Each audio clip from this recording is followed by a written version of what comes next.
bom dia! Sejam todos muito bem-vindos a mais um Café com Gratidão. Estamos reunidos nessa manhã gloriosa para adorar, para bendizer, para exaltar pelo que você é grato hoje. Já louvou o teu Senhor? Já agradeceu? Já orou a Deus? Já entregou o teu dia, os teus planos, os teus projetos, a tua casa, os teus caminhos?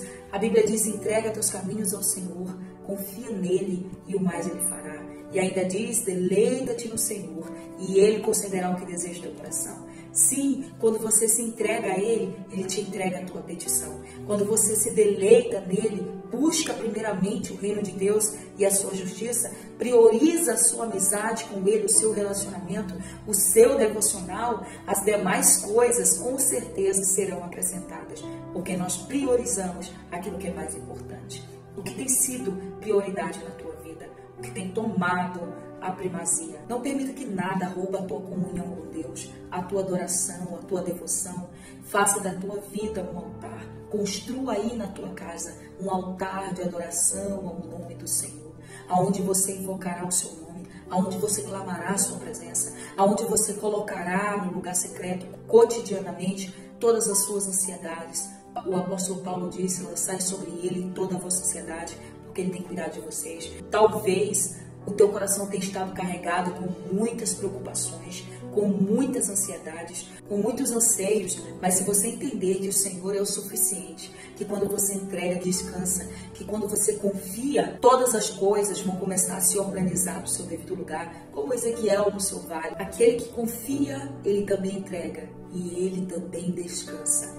Ele sabe que o Senhor se levantará em seu favor, que não é sobre o tanto que ele ora, não é sobre o tanto que ele espera, é sobre orar, esperar, confiar, descansar e saber que Deus ele tem um tempo oportuno e apropriado para todas as coisas. Que nós não venhamos ficar ansiosas como Marta e usurpar da nossa amizade e relacionamento com Deus para que Ele faça o que nós queiramos na hora que nós queremos, mas que venhamos descansar nele e saber que o seu tempo é perfeito, que o seu tempo é o tempo apropriado, é o tempo oportuno. E que se ele não chegou quando clamamos, se ele não respondeu quando desejávamos, quando pedimos, certamente ele sabe quando chegar. E que nós não venhamos ficar presos em um passado que não aconteceu, e nem um futuro que ainda não chegou, mas aproveitar e nos alegrar no tempo que se chama hoje. A passagem de hoje está no Salmo de número 91, um salmo bastante conhecido, que diz assim: aquele que habita no abrigo do Altíssimo e descansa à sombra do Todo-Poderoso, pode dizer ao Senhor: tu és o meu refúgio e minha fortaleza, o meu Deus em quem confio. Somente aquele, o salmista, ele é enfático em dizer que decidiu se abrigar em Deus, que decidiu fazer de Deus sua morada, que decidiu fazer das asas do Onipotente a sua casa, a sua habitação, não de passagem, não por ocasião, não por momento oportuno, mas de fato uma habitação perpétua, para sempre, moradia perpétua. Ele pode dizer, ele é o meu Deus, ele é o meu refúgio, ele é a minha fortaleza, ele é o meu Senhor, ele é aquele que me manda, ele é aquele que me comanda, ele é o que me livra, ele é quem me guarda. Se você continuar a leitura, você vai ver que ele vai dizer que o Senhor também é aquele que livra do adversário, é aquele que livra do laço, é aquele que livra das flechas, é aquele que livra na entrada, é aquele que livra na saída, é aquele que não permite que nenhum mal toque. Mas por quê que o Senhor é todos esses livramentos, é todo esse cuidado, é todo esse refúgio, é todo esse abrigo? Porque eu decidi fazer em Deus a minha morada. Eu decidi ter Deus não como um pai por ocasião, não como um Senhor por temporada, não só um abrigo contra a tempestade, contra os momentos adversos, mas eu decidi me refugiar em Deus todos os dias. Eu decidi me abrigar em Deus perpetuamente. Eu decidi ter Deus como meu Pai, como meu Senhor, que domina sobre mim, que me manda. Tem pessoas que pegam o Salmo 91 e o Salmo 23,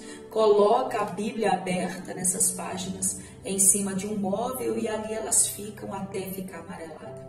A palavra do Senhor, ela é poderosa e ela se movimenta, ela faz por nós o que nós não podemos fazer.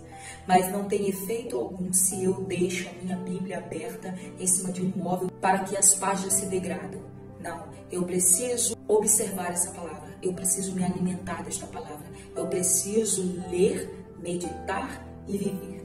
Aí quando eu começar a viver, a praticar o que está escrito, aí sim a minha vida vai começar a mudar.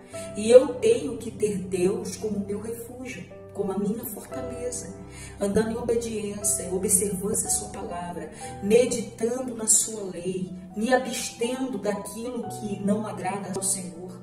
Por vezes até queremos as bênçãos do Salmo 91, mas não queremos obedecer o que está escrito. Todas essas coisas, se você ler, 1000 cairão ao meu lado, verso 7, 10.000 à minha direita, mas nada me atingirá. Simplesmente eu olharei, verei o castigo dos ímpios. Todos esses livramentos estão à minha disposição, virá sobre a minha casa. Todas essas bênçãos do Senhor vai me acompanhar. Quando, irmã Fernanda? Quando eu meditar na sua palavra. Quando eu viver debaixo da sua palavra. Quando eu me resguardar em Deus, quando eu ter Deus como meu refúgio, como meu abrigo, como a minha casa perpétua, como meu Pai, como meu Senhor. Mas às vezes queremos as bênçãos do Senhor, mas não queremos que Ele mexa em algumas áreas da nossa vida. Eu preciso ter Deus como meu refúgio, habitar perpetuamente, ouvir a sua voz e obedecer, ser guiado pela sua palavra, ser admoestado, porque um pai ele não faz o que o filho quer. Um pai ele trabalha da forma dele e quem tem que estar sujeito é o filho e não o pai. Então Deus ele não dá tudo que nós queremos no momento que nós queremos. Deus não faz o que a gente quer. Deus não responde na hora que nós queremos. Ele sabe como mover, como trabalhar na estrutura e na vida de cada filho. Os filhos que precisam se submeter ao seu pai. Os servos que precisam se submeter aos seus senhores, para que eles sejam recompensados. E Deus é da mesma forma. Quando nós começarmos a viver a palavra de Deus, quando começarmos a alinhar a nossa agenda com a agenda de Deus, a nossa vida com a vida de Deus, o nosso coração, o nosso espírito, a dicotomia do nosso ser com a vida de Deus, aí sim, quando nos sujeitarmos a Deus, resistir ao diabo, as bênçãos de Deus nos seguirão. A medida de autoridade não é confiada a quem lutou e desistiu, mas a quem lutou e prevaleceu. Não é sobre os que não renunciaram, é sobre aqueles que persistiram em servir e obedecer e prevaleceram diante das suas lutas, das suas guerras e receberão uma medida poderosa de autoridade. Você só é recompensado. Uma medida de autoridade só é te confiada pelas lutas, pelas guerras que você lutou e que prevaleceu, para ser testemunho para aqueles que estão de fora. E o salmista diz mais, ele diz que quando nos submetermos debaixo das asas de Deus, decidimos sermos abrigados por Ele, decidir ter Deus como suprema autoridade sobre nós, viver debaixo da palavra de Deus, ter Deus como nosso refúgio e a nossa fortaleza, aí sim, fazer de Deus morada perpétua, nós receberemos poder para pisar serpentes e pisar escorpiões. Ele diz, você pisará o leão e a cobra, pisoteará o leão forte e a serpente. É a mesma coisa que Jesus disse. Ele disse, olha, no meu nome eu vos dou poder para pisar serpentes e escorpiões, se beber alguma coisa mortífera não lhes fará dano. E tudo o que pedirem em meu nome vocês receberão. Por quê? Porque vocês me conhecem, porque vocês me amam, porque vocês me obedecem, porque vocês estão sujeitos ao meu nome, estão sujeitos à minha voz, sujeitos à minha palavra, sujeitos à autoridade do meu Pai. Porque não é sobre só o nome de Jesus. Porque o nome de Jesus tem todo o poder. Ao nome de Jesus todos os joelhos se dobrarão, toda a língua confessará que Ele é o Senhor.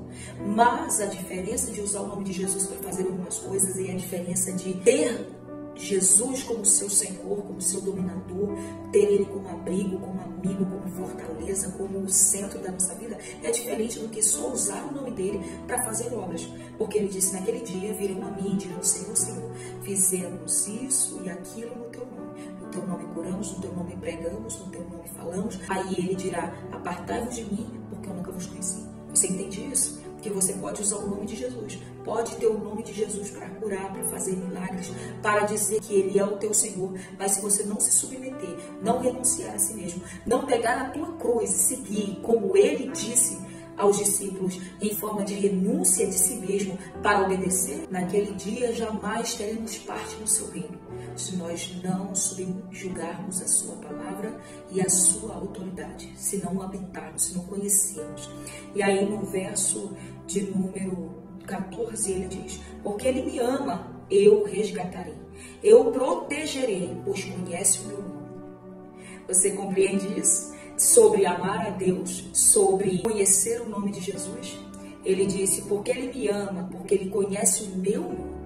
Não é só usar o nome dele, é sobre amá-lo, é sobre conhecê-lo. E quando eu amo, eu me sujeito. Quando eu amo, eu demonstro isso não só com palavras, mas com obras. Porque é um amor muito superficial, muito vazio. Eu amar de lábios, as minhas obras falam totalmente ao contrário. Eu preciso andar alinhado, as minhas obras com a minha fala. Ele continua dizendo: ele me clamará e eu lhe darei resposta. Na adversidade estarei com ele, vou livrá-lo, cobri-lo de honra. Vida longa lhe darei e lhe mostrarei a minha salvação. Não é só aqui na terra, Jesus está dizendo, tem vida eterna para aqueles que me honram. Tem algo além desse plano que nós conhecemos. Para aqueles que honram, para aqueles que obedecem, para aqueles que amam, para aqueles que conhecem o seu nome, para aqueles que se submetem a ele, para aqueles que não só passam por ele, não só querem seus favores, não querem suas mãos somente, mas desejam estar aos seus pés. Não querem somente as suas bênçãos, mas querem a presença dele. E para isso, nem que seja negar a si mesmo. Nem que para isso tenham que abnegar-se de muitas coisas, tenham que deixar muitas coisas para trás, tenham que desfazer muitas alianças, levantar-se de algumas mesas. Que o Senhor nos guarde de ser interesseiros. Que o Espírito do Senhor guarde o nosso coração de pecar contra Deus. Que o Espírito do Senhor nos ajude nessa jornada, nos fortaleça, nos conduza, nos guia, nos direcione para ser alguém segundo o coração de Deus. Diz que Moisés era servo, era como um amigo que falava com o seu amigo face a face. Enoque foi transladado, não foi mais visto porque Deus tomou para si, de tão precioso que era a amizade e o relacionamento de Deus com Enoque. Davi é o único em toda a Bíblia chamado um homem segundo o coração de Deus. Que nós possamos também ter um desenvolvimento com o Senhor, uma amizade sincera com o Espírito Santo, a ponto de ser diferente, descrito sobre a face da terra, como aqueles que fizeram a diferença, que impactaram vidas, que tiveram um relacionamento profundo com Deus. Você não vai se diferenciar sobre coisas que você granjeou nessa terra, sobre coisas que você galgou com o teu braço, mas sobre o relacionamento que você teve com Deus. Reavalie aí agora, faça uma autoanálise e veja se de fato você tem servido a Deus com o coração voltado, com o coração alegre. De fato, se você tem se abrigado debaixo das asas do Onipotente, se tem renunciado muitas coisas para fazer a vontade do Senhor.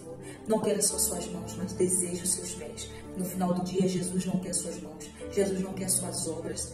Jesus, ele quer você aos seus pés, um coração adorador. Jesus, ele mesmo falou à mulher samaritana no poço de Jacó, João capítulo de número 4, que o Pai, ele procura verdadeiros adoradores. O Pai está com os olhos voltados para a terra, procurando aqueles que têm o coração aberto, um coração verdadeiro, que desejam dar em fidelidade, em amor, em verdade diante da sua presença, que não desejam só passar, mas que desejam habitar perpetuamente com ele, ter ele como seu Pai. Podemos chamá-lo de Abba, Paizinho, ter intimidade e acessar isso. Deus abençoe sua vida, Deus abençoe sua casa. Compartilhe esse vídeo com mais amigos e familiares para que eles possam ser influenciados nesse tempo. Seja a diferença que o mundo precisa, seja a diferença que a tua família precisa. Que o Senhor possa te usar nesse tempo para impactar pessoas, para impactar gerações, para influenciar essa geração e a que está por vir. Ser descrito como aquele que foi cheio do Espírito, como aquele que foi transbordante do Espírito, como aquele que fez a diferença nas vidas. E isso é escolha totalmente sua. Escolha servir, escolha adorar, escolha estar aos pés de Deus, escolha acessar o que para ti já foi disponibilizado nas regiões celestiais. Deus te chamou para um tempo específico, para fazer a diferença, para uma nova temporada, para um tempo de florir, para um tempo de frutificar. E eu profetizo isso na tua vida, tempo de colheita, de frutificação e de crescimento e expansão. Amém? Fique com Deus e até o próximo Café com Gratidão.